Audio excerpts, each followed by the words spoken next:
अस्सलाम वालेकुम स्टूडेंट्स। आज एक्सरसाइज 1.3 क्वेश्चन नंबर 1 हम सॉल्व आउट करेंगे।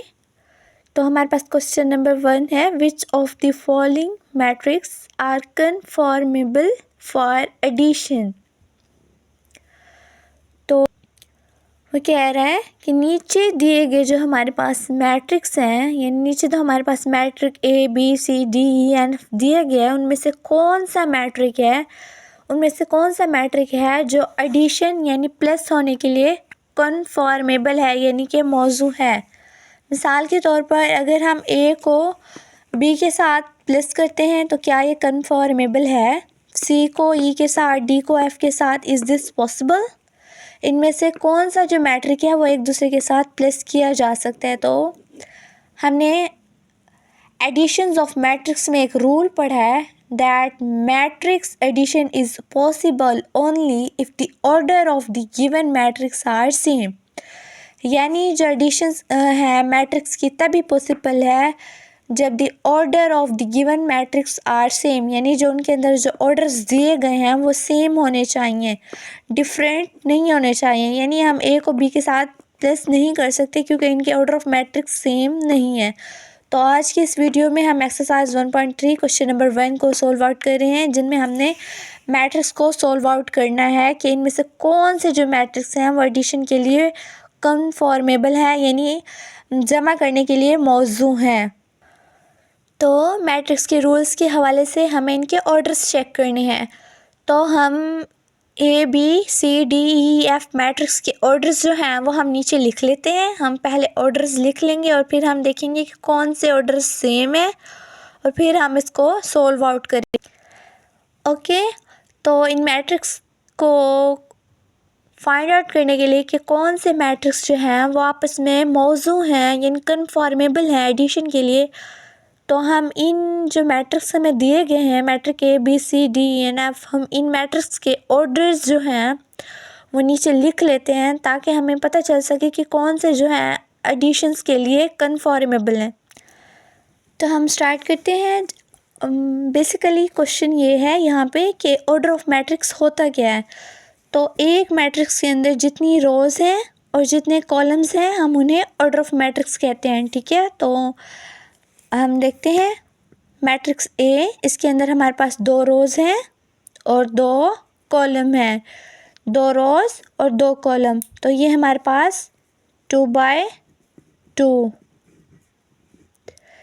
ये इसका ऑर्डर ऑफ मैट्रिक्स है। इस तरीके से हम देखते हैं बी इक्वल्स टू, हमारे पास 2 रोज़ हैं 2 और बाय 1 हमारे पास कॉलम है, तो इसका ऑर्डर ऑफ मैट्रिक्स 2/1। इसके बाद हमारे पास है सी 1 2 3 3/, हमारे पास 2 रोज़ हैं 2। इसके बाद हमारे पास डी है 1 रो 2 रो 2 रो और 1 कॉलम 2/1। ओके, तो हम ऑर्डर ऑफ मैट्रिक्स ई का देखते हैं जो कि हमारे पास है ई 1 2 1 एंड 2 2/2। इसके बाद हम एफ का ऑर्डर ऑफ मैट्रिक्स देखते हैं 1 2 3 1 एंड 2 3/2। ओके, अब हम आते हैं इसके सॉल्यूशंस की जानिब जो हमारे पास पूछा गया है। तो कह रहे हैं कि which of the following matrix are conformable for addition. तो नीचे दिए गए कौन से जो मैट्रिक्स हैं वो एडिशन के लिए सूटेबल हैं। तो हमारे पास आंसर है, हम देखेंगे ए का ऑर्डर ऑफ मैट्रिक्स है 2/2, तो ई का ऑर्डर ऑफ मैट्रिक्स भी 2/2 है। ए एंड ई ये दोनों मैट्रिक्स सूटेबल हैं एडिशंस के लिए। तो दूसरा देखते हैं हम 2/1 नहीं ये, ओके, डी यानी बी और डी जो है हमारे पास बी एंड डी जो है हमारे पास वो सूटेबल हैं, कन्फॉर्मेबल हैं एडिशंस के लिए, ठीक है। और तीसरा हमारे पास है 3/2, सी और एफ, सी एंड एफ, ये तीन मैट्रिक्स जो हैं, मतलब ये तीन मैट्रिक्स, इन तीन मैट्रिक्स के साथ एडिशंस के लिए कन्फॉर्म। तो अब हम नेक्स्ट क्वेश्चन की तरफ चलते हैं, जो कि हमारे पास क्वेश्चन नंबर 2 है। Find the additive inverse of the following matrix. यानी वो कह रहा है कि हमारे पास नीचे जो मैट्रिक्स दिए गए हैं उनके जो है एडिटिव इन्वर्स फाइंड आउट करें। अब यहाँ पे क्वेश्चन आता है कि what is additive inverse. Okay, तो एडिटिव इन्वर्स की डेफिनेशन है what you add to a number to get zero. तो आप वो नंबर, वो कैसा, एक ऐसा नंबर जो आप ऐड करते हो, जिसको ऐड करने के बाद हमारे पास वैल्यू ज़ीरो आए। फॉर एग्ज़ाम्पल अगर हम 6 लेते हैं, अगर हम उसके अंदर कोई डिजिट ऐड करें तो उसका जो आंसर आना चाहिए, उसका जो जवाब आना चाहिए वो ज़ीरो आना चाहिए। इसको हम एडिटिव इन्वर्स कहते हैं। तो हमारे पास क्वेश्चन भी यही है कि इनके जो है एडिटिव इन्वर्स जो है इन फॉलोइंग मैट्रिक्स के जो हैं वो फाइंड आउट करें, हमने फाइंड आउट करना है। ओके, जो एडिटिव इन्वर्स होता है वो एक नंबर होता है जिसको हम पहले से मौजूद एक नंबर के अंदर ऐड करते हैं, जिसके बाद हमारे पास वैल्यू जो होती है वो ज़ीरो आती है। तो अब हम इसको देखते हैं, लेकिन सॉल्व आउट करने से पहले आपका कंसेप्ट क्लियर करना ज़रूरी है। आप सोच रहे होंगे कि हम, जैसे मैंने एग्जांपल दिया, हम एक डिजिट लेते हैं 6, ठीक है, हम उसके अंदर कोई वैल्यू ऐड करते हैं जिसका जवाब जो है वो ज़ीरो आना चाहिए, ठीक है। तो हम उसको इस तरीके से ले सकते हैं, ये है जैसे हमारे पास, हमने यहाँ पे 6 लिया, ठीक है, लेकिन अब इसके अंदर ऐसी कोई रकम ऐड करनी है जिसके बाद हमारे पास जो जवाब है वो ज़ीरो आना चाहिए। ओके, तो हमने 6 लिखा, हम यहाँ पे -6 भी ऐड कर सकते हैं। ओके, क्योंकि +6 और -6, प्लस माइनस माइनस होता है, 6 में से 6 आउट गए, ज़ीरो। लेकिन अगर हम यहाँ पे -6 लिखते हैं तो हम इसके अंदर +6 भी ऐड कर सकते हैं। तो हमारे पास ये एडिटिव इन्वर्स हो जाएगा जिसका जो वैल्यू है वो ज़ीरो ही आएगी। ओके, समझ आ गई आपको। तो लेकिन अब यहाँ पे क्वेश्चन आता है कि हम मैट्रिक्स का जो है, मैट्रिक्स का इसका जो है एडिटिव इन्वर्स कैसे लेंगे। तो हमने जो लास्ट एक्सरसाइज है 1.2 उसके अंदर एक क्वेश्चन था, वो भी हम सॉल्व करेंगे, लेकिन उसके अंदर एक क्वेश्चन था कि ए का जो नेगेटिव इन्वर्स हम लेते हैं, ठीक है, तो उसके बाद हमें जो है ए मैट्रिक का जो है वो नेगेटिव जो मैट्रिक है वो हम किस तरीके से लेते हैं। तो उसको हम कहते हैं ए का इन्वर्स, यानी ए पॉजिटिव प्लस ए नेगेटिव मैट्रिक्स जो है वो जो है इन्वर्स जो है एडिटिव इन्वर्स जो है हमारे पास, उसकी वैल्यू जो है फाइंड आउट हो जाएगी। अब हमारे पास ए तो है बट हमारे पास ए माइनस ए नहीं है, तो हमने ए का जो है नेगेटिव ए लेना है। तो नेगेटिव ए का आपको अच्छे से पता है कि हमारे पास जो अंदर वाली जो वैल्यूज़ होती हैं हम उनको चेंज आउट कर देते हैं, यानी माइनस के साथ जो है वो मल्टीप्लाई कर देते हैं। आपको अच्छे से समझ आ रही है। तो ए का जब हम नेगेटिव लेंगे तो ये +2 -2 +3 -3 +4 -4 +5 -5 बन जाएगा, ठीक है। इस तरीके से ये हो जाएगा। देखेंगे तो अब मैं यहाँ पे तो अब यहाँ पे मैं क्या आपको कह सकती हूँ कि हम इस मैट्रिक्स को इस मैट्रिक के साथ प्लस करेंगे, यानी इसके अंदर इस मैट्रिक को इस मैट्रिक के अंदर प्लस करेंगे तो हमारे पास एडिटिव जो है इन्वर्स वो हमारे पास ज़ीरो आ सकता है। लेकिन ये हमारा क्वेश्चन तो नहीं है, बट हम इसको प्लस करके देख सकते हैं। ए हमारे पास है 2 4 3 5 और नेगेटिव ए जो है वो हमारे पास है -2 -3 -4 -5। ओके, ये हमारे पास नेगेटिव है। अब हम इसको प्लस करते, तो हम अब ये लिखते हैं ए हमारे पास है 2 3 4 5। ओके, ये हमारे पास ए की वैल्यू आ गई, ये हमारे पास ए की वैल्यू है। ए हमने लिखा था 2 3 4 एंड 5। अब हम यहाँ पे माइनस वाला लिखेंगे, प्लस -a -2 -3 -4 -5। ओके, अब हम इसको सोल्व आउट करेंगे। ओके, इसको सोल्व आउट करेंगे। अब मैं इनको ऐड करूँगी तो इनका आंसर 0 आएगा।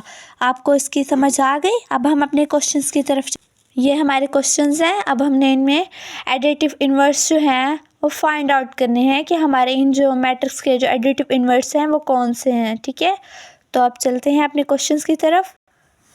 तो अब हम सबसे पहले मैट्रिक्स ए का जो है वो एडिटिव इन्वर्स फाइंड आउट करते हैं। ठीक है, तो हम यहाँ पे स्टार्ट करते हैं। पहला क्वेश्चन हमारे पास है मैट्रिक्स ए इक्वल 2 -2 4 एंड 1। ठीक है, अब हम जानते हैं ए का एडिटिव इन्वर्स, यानी हमने एक ऐसी वैल्यू फाइंड आउट करनी है अगर हम ए के अंदर प्लस करें तो उसका आंसर जो है वो 0 आना चाहिए। तो हमने अभी कुछ देर पहले ये जाना था कि हमने यहाँ पे -a को फाइंड रखना है जो कि हमारे पास एडिटिव इन्वर्स है। ठीक है, तो हम सॉल्यूशन लिखते हैं यहाँ पे। तो हमारे पास ये a इक्वल्स 2 -2 4 एंड 1। ठीक है, अब इसका इट्स एडिटिव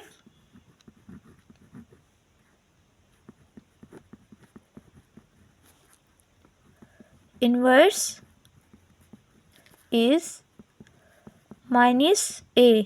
ओके, तो हमें पता है कि हमने नेगेटिव a कैसे लेना है। नेगेटिव a इक्वल्स हमने अंदर मौजूद जितनी भी इंटाइटीज़ हैं या डिजिट्स हैं या जितनी वैल्यूज़ हैं उनके जो हैं साइन चेंज करने हैं। +2 -2 -4 -2 +4 और ये हमारे पास 1 जो है माइनस आ जाएगा। ठीक है, तो ये इसका आंसर है। ठीक है, ये इसका आंसर इसलिए है क्योंकि हमने एडिटिव इन्वर्स फाइंड आउट करना है। तो ए का एडिटिव इन्वर्स नेगेटिव a है। ओके, तो ये हमारे पास फर्स्ट क्वेश्चन है जो कि ये है ए मैट्रिक्स का। ठीक है, ये हमने सोल्व आउट कर लिया, इसका आंसर हमें मिल गया जो कि है नेगेटिव ए हमने लिया, जिसके अंदर हमने जो इसके अंदर मौजूद जितनी भी एंटिटीज़ थी हमने उनकी जो है वैल्यूज चेंज कर ली। अब हम जब इनको प्लस करेंगे 2 + 2 -2 0 +4 -4 0 -2 +4 0 1 -1 0। अगर हम इनको प्लस करते हैं तो इनका आंसर जो है वो 0 आता है। तो हमारी जो डेफिनेशन है उसके अकॉर्डिंग एडिटिव इन्वर्स एक ऐसा इन्वर्स, एक ऐसी वैल्यू, एक ऐसा डिजिट होता है जिसको हम अगर किसी भी वैल्यू के साथ प्लस करते हैं तो जो वैल्यू होती है वो 0 आती है। तो ये हमारे पास आंसर है। चलिए अब हम पार्ट 2 की तरफ चलते हैं जो कि हमारे पास मैट्रिक बी है। ओके, अब हम इसको सोल्व आउट करते हैं। सोल्यूशन हम यहाँ पे लेंगे। अब बी की वैल्यू हमारे पास है जैसे कि हम जानते हैं इट्स, पहले हम ये यहाँ पे लिखेंगे। ठीक है, इट्स, और उसके बाद ये हम लिखेंगे it's additive inverse is -b। Okay, अब -b हम यहाँ पे लेंगे, नेगेटिव b, हम इसको नेगेटिव b बोलते हैं। तो +1 -1 0 और जो है हमारे पास 1 नेगेटिव जो है वो +1 +2 हमारे पास -2 +1 हमारे पास -1 हमारे पास +1 +3 -3 -3 हमारे पास जो है वो यहाँ पे आएगा, यहाँ पे +2 और यहाँ पे -1। ये हमारे पास इसका आंसर है। ठीक है, अब हम पार्ट 3 की तरफ जाते हैं, यानी कि सी मैट्रिक्स। चलिए अब पार्ट 3 यानी कि सी का जो है एडिटिव इन्वर्स फाइंड आउट करते हैं। सबसे पहले आपने क्वेश्चन लिखना है जो कि है सी, जिसमें हमारे पास 2 रोज और 1 कॉलम है। ठीक है, इसका सॉल्यूशन हमने इस तरीके से लिखना है, c इक्वल्स टू 4 माइनस 2, और इसका हम जानते हैं it's additive inverse is negative c। Okay, तो हम जानते हैं नेगेटिव c इक्वल्स हमने लिखना है +4 -4, और जो नेगेटिव 2 है वो हमारे पास +2। ये इसका आंसर है। ओके, अब हम पार्ट 4 की तरफ चलते हैं। तो ये हमारे पास क्वेश्चन नंबर 4 है। ओके, जो तो हम सॉल्यूशन जानते हैं, सॉल्यूशन के बाद हमने ये वैल्यू नीचे लिखनी है, और हम जानते हैं कि इट्स का जो भी इट्स एडिटिव जो है, एडिटिव इनवर्स जो है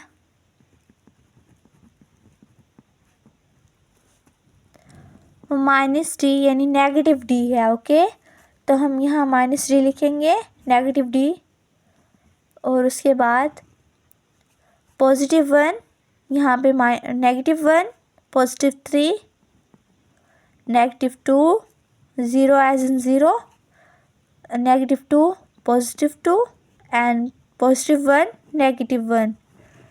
तो ये इसका आंसर है। अब हम 5 क्वेश्चन की तरफ चलते हैं, ई की तरफ। ठीक है, ई की तरफ।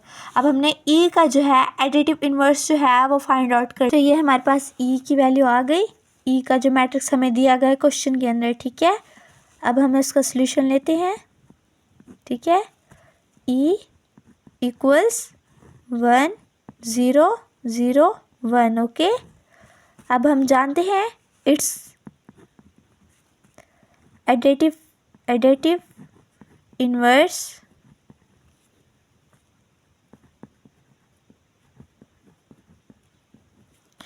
इज माइनस या नेगेटिव ई। ओके, तो negative E equals -1 0 0 and -1। Okay, तो ये इसका आंसर है। अब हम लास्ट यानी 6 जो है हमारे पास एफ क्वेश्चन को सॉल्व करेंगे। तो ये हमारे पास लास्ट है 6 एफ मैट्रिक हमारे पास है। तो अब हम इसको सॉल्व आउट करते हैं, इसका सॉल्यूशन फाइंड आउट करते हैं। तो सॉल्यूशन फाइंड आउट करने के लिए हमें पता है हम एफ़ की वैल्यू पहले लिखेंगे, एफ। ओके, √3 -1 1 और ये 2। ओके, अब हम जैसा कि जानते हैं एफ़ के अंदर हम -f ऐड करेंगे, नेगेटिव एफ़, तो वैल्यू हमारे पास 0 आएगी। तो ये जो है एडिटिव इनवर्स है। ओके, तो it's additive inverse is negative F. Okay, negative F हम लिखते हैं। ओके, ये हो गया।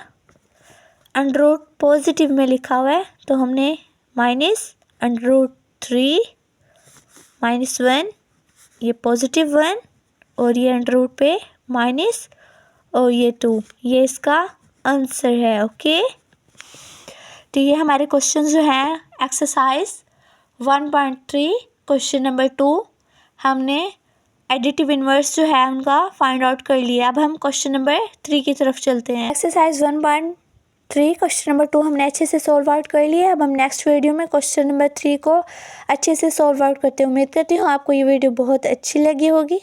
नेक्स्ट वीडियो के लिए मेरे चैनल को सब्सक्राइब करें और बेल आइकन के बटन को दबाना ना भूलें। अल्लाह हाफिज़।